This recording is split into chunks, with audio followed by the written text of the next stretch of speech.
Ladies and gentlemen, I want to begin this video by asking you guys one simple question. Why do you think Uhuru Kenyatta, the former president of the Republic of Kenya, never campaigned for Raila Odinga in the mountain? That is one question which majority of Kenyans are still asking to date. Because let's face the reality. 2022 general election was actually determined in the mountain. And despite the fact that Raila Odinga performed much better in the mountain than previously, the truth of the matter is that Uhuru, as a sitting president and as Mount Kenya kingpin, never really campaigned for Raila Odinga in the mountain. And today, none other than Musalia Mudavadi made some shocking revelations.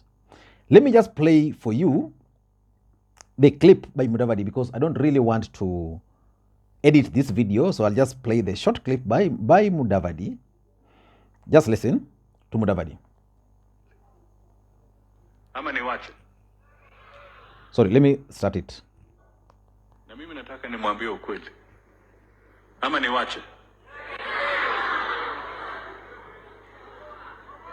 Nitoboe ama niwache? Toboa. Mbore no hondeke. Mboa. Mbore no hondeke. Toboa. Toboa. Huyo jamaa, mimi nilikuwa nakaa naye kwa mikutano. Yes. Anaahidi huyu. Yes. Anaahidi huyu. Anaahidi huyu. Alafu anasema mniwachie. Akiketi kwa kiti anapiga mguu namna hii. Anasema leave it to me. Leave it to me. Leave it to me. Jamaa never mobilized anything for Raila in Mount Kenya. Which is true. Alikuwa anafanya mobilization yake Nairobi. State House. Kwa ile nyumba kubwa. State House. Now, that statement by Mudavadi is what has motivated me to revive this discussion. By the way, it's chilly right now in Kisumu, and after this video, I'm headed straight to Club The Place to catch up with some of my friends there. Now, let us go straight to this question. Why do you think Uhuru Kenyatta never campaigned for Raila Odinga in the mountain? I know in this country, there are different groups. There are those who believe that Uhuru played Raila, and there are those who believe that Uhuru played his part. But why is it that he never campaigned for Raila Odinga? And by the way, those who've been following this channel, let me just branch a bit. There are those who have been, if you have been following this channel, there's a point in time when I used to challenge people here that if Uhuru Kenyatta were to be given a choice to make between two people, that is Musalia Mudavadi and Raila Odinga. Let me ask you that question again. If Uhuru Kenyatta, do you think if Uhuru Kenyatta were to be given two choices, Raila here, Mudavadi here, and is told to pick one, who do you think Uhuru Kenyatta would pick? Definitely, the answer to that is Musalia Mudavadi. But because of circumstances, Uhuru Kenyatta opted for Raila Odinga. And Mudavadi is revealing something that Uhuru Kenyatta used to promise Huyu, he's promising Huyu, and probably that explains why when Mudavadi left, he was very bitter. When Kalonzo remained, he insisted on being the candidate because he had been promised the same.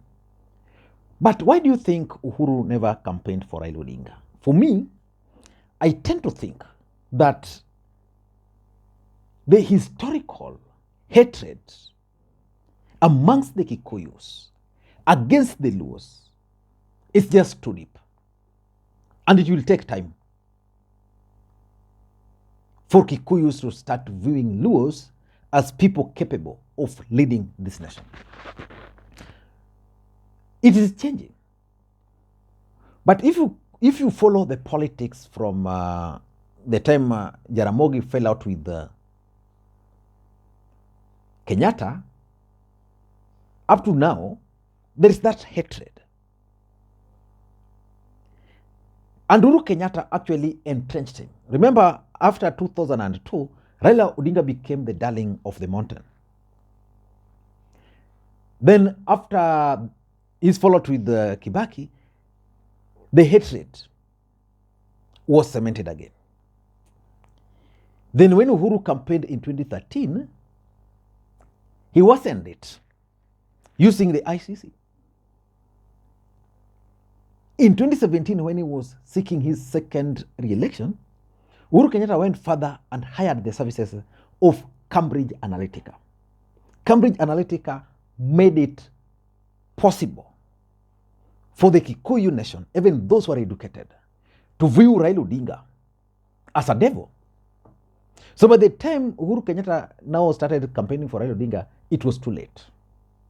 You know, the people who voted for the first time for Raila Odinga in the mountain after 2007 election, these guys have always been told that the enemy of the Kikuyus are actually none other than Raila Odinga.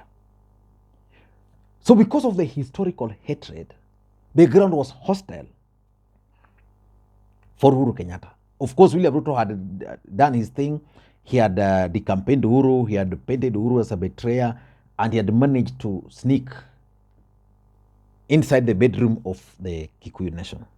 But the fact is, the historical hatred probably forced Uhuru Kenyatta not to campaign for Raila Odinga and others. Even those who were supporting Raila Odinga in the mountain and were campaigning for their own seats, most of them never even had his photos. Number two, the deep state. And the biggest question is, who is the deep state? I've always explained to you guys that Uhuru Kenyatta's deep state was divided into four.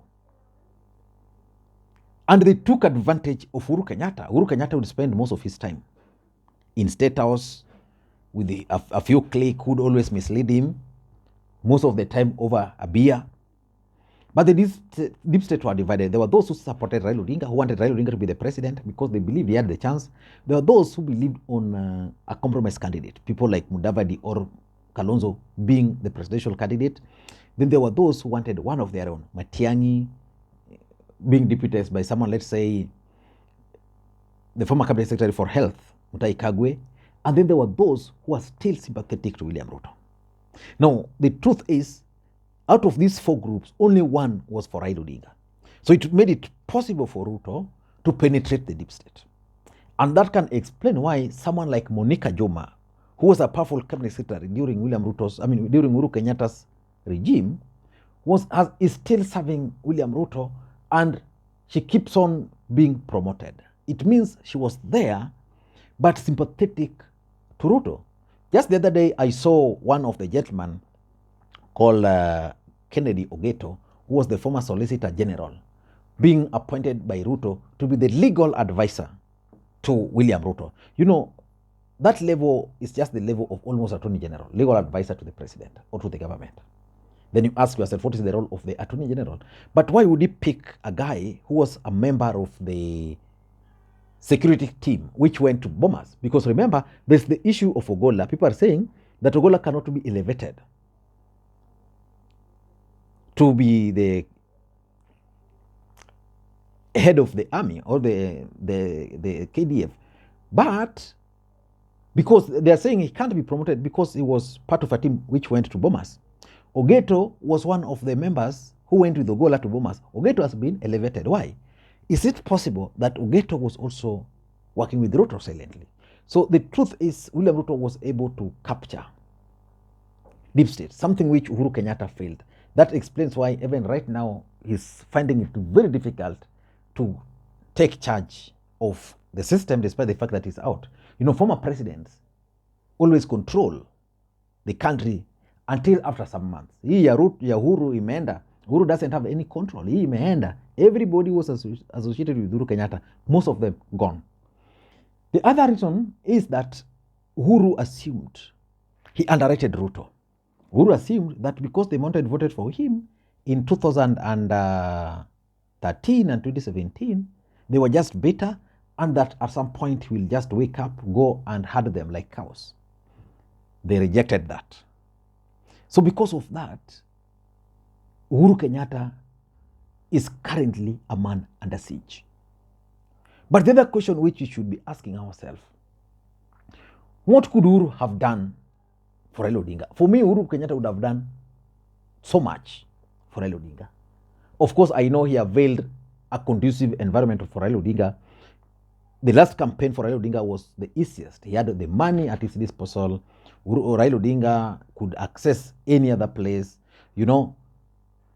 But Uhuru failed, number one, to reactivate his networks. You know, Uhuru Kenyatta had his party called TNA in 2013. TNA had serious networks. He failed to reactivate that network. Someone was telling me that Nancy Gitau was actually being frustrated. The question is by who? And she's the one who had these networks.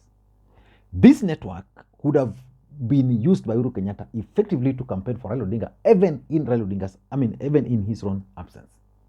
The other way he could have helped Raila Odinga, in my view, is agents. You know, and sometimes I look at Kibicho this way,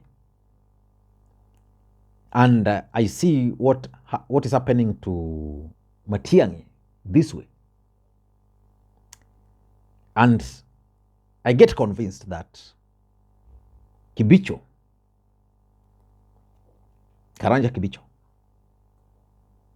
was compromised along the way. If that was not the case, today Kibicho would have been arrested by Ruto.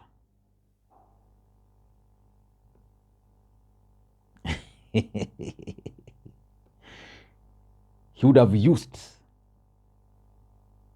the state machinery well and even stopped. There are obvious things which were clear. Unless he was aiding Ruto. Most of you believe so. For me, I don't think so. Uhuru did his part. Of course, Raila Odinga as the candidate ought to have also conducted himself as a presidential candidate.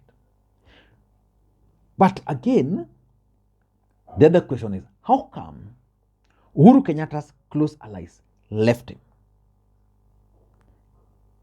I can mention several of them. Anne Waiguru left Uhuru.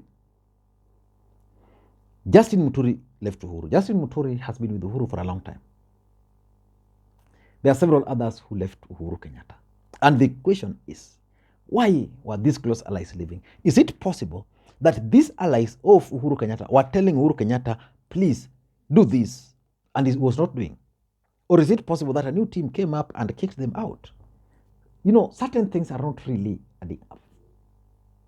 But Musalia Mudavadi is also coming up with another theory that Uhuru Kenyatta made promises to almost everybody. Be it Mudavadi, be it Raila, be it Kalonzo. I don't know what you think. By the way, let me just end there. I don't want to go to the place then I find Ken ameweka maji kwa whisky yangu. Bye bye.